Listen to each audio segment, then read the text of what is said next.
Vamos al libro de Nehemías, the book of Nehemiah.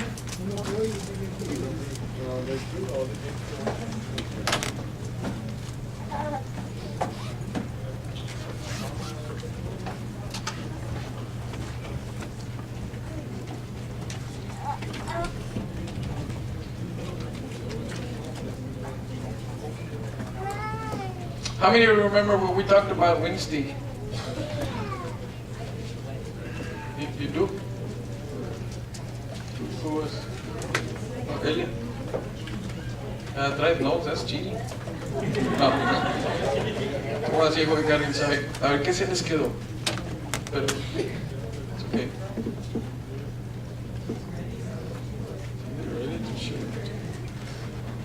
¿Se acuerdan lo que aprendimos? What did Nehemiah do? We talked about spiritual inventory, remember? Okay, vamos a comenzar otra vez. Verse 1. Nehemiah chapter 1, verse 1. The words of Nehemiah the son of Hakaliah, and it came to pass in the month Chislu, in the 20th year, as I was in Shushan, the palace, that Hanani, one of my brethren, came, he and certain men of Judah, and I asked him concerning the Jews that had escaped, which were left of the captivity, and concerning Jerusalem. And I think we just got kind of to that part, right? Estábamos hablando de, the exile, 70 years, que Dios les dijo que los iba a mandar al exilio por 70 años por desobedientes, because they were disobedient. The 70 years are expired. Now they're able to come back to Jerusalem. Now Nehemiah is one of the leaders that takes them back, and he goes to Jerusalem and checks out what's going on. Lo que está pasando en Jerusalén ahora que regresaron. And verse 3 dice, and they said to me, the remnant that are left of the captivity there in the province are in great affliction and reproach. The wall of Jerusalem also is broken down, and the gates thereof are burned with fire. Now this is something that I want you to take a close look at your life, at your spiritual life. I want you to be very blunt with yourself. Sea honesto con usted mismo y tome un inventario de su vida espiritual. That's what this is talking about. And they were honest, and they said, you know what, the gates are burned with fire, the wall is broken down, es un murero. It's a mess. And some of us may be in that situation. So the first thing that we see is that we need to take spiritual inventory of our own lives.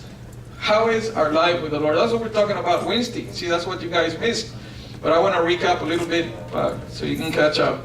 Los que no vinieron el miércoles, de eso estamos platicando. Entonces empezamos a estudiar un poquito más sobre lo que Nehemías hizo cuando vio la situación. When Nehemiah saw the situation that they were in a terrible situation, Nehemiah did something about it. He did 5 things. We talked about 4 of them Wednesday, but there's one more thing that I forgot to add to what Nehemiah did. And let me just go real quickly here as far as what he did. Okay? Now, there's 5 things. The first thing that he did, we'll go to verse 4 primero. Vamos a verso 4. It says, and it came to pass when I heard these words that I sat down and wept and mourned certain days and fasted and prayed before the God of heaven. See, when Nehemiah saw a situation that it was not a favorable one, hizo 5 cosas. Una, se sentó, dice la Biblia. He sat, and then it says, he wept, he mourned, he fasted, and he prayed. Those are the 5 things that you can do to get out of a spiritual slump. La primera es que te debes de sentar. And it's not talking about sitting here in church. When the Bible talks about sitting, it talks about resting in the work of God. We're seated with Christ. But it also speaks about a time where you don't concentrate yourself on doing anything but sitting down and solely dedicating your energy and your effort to meditate on the circumstance, on the situation. Vamos a sentarnos. Está hablando del hecho de que estás nomás concentrando toda tu energía y toda tu concentración nomás en Dios y en observar lo que Dios te va a decir. Sometimes we're too busy. Look, a lot of people don't come to church because they never sit. A lot of people never read the Word because they never sit down. A lot of people don't pray because they never take time to sit down the way Nehemiah did. So the number one thing, you need to take time out of your schedule to fix what's wrong with your spiritual life.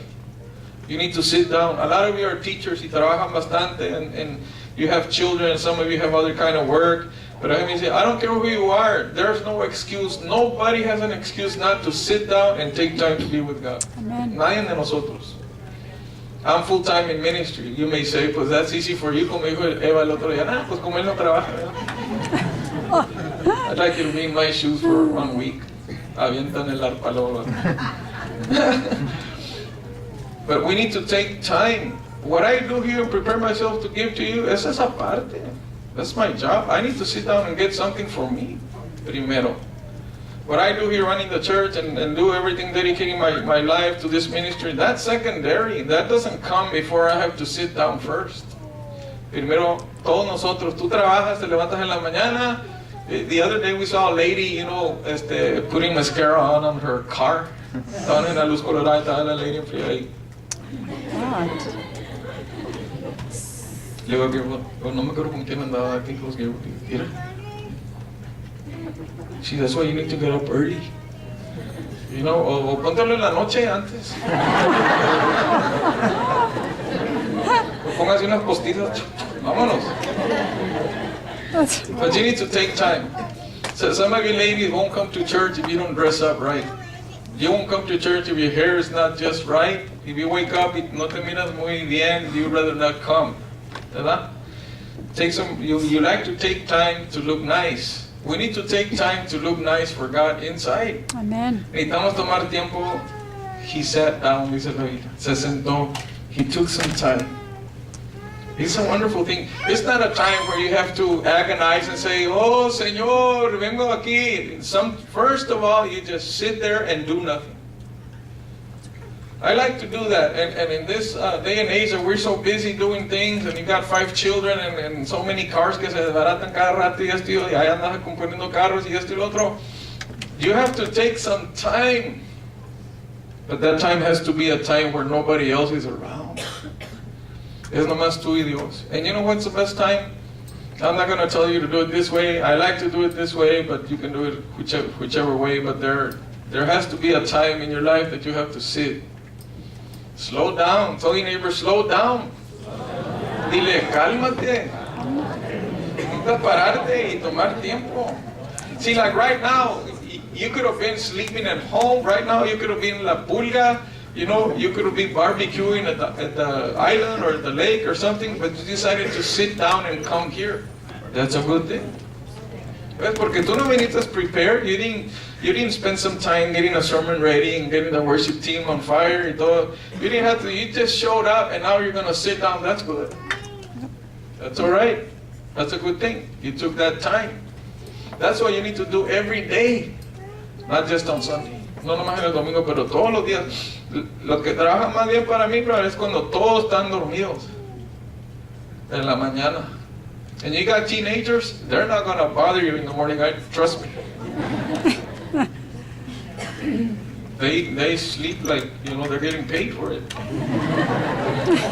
Like it was an Olympic sport, and they want to get the gold medal. So en la mañana, levántate early. Pero ¿sabes qué tienes que hacer primero? Acuéstate early. You gotta go to sleep early.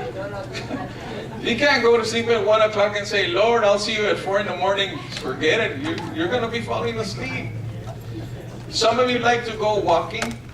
Some of you like to exercise. You take time to do that. Cuando vayas caminando, en vez de que te lleves un partner contigo a caminar, because most of us won't do anything if somebody else is not willing to do it. If they're going to get fat, so am I.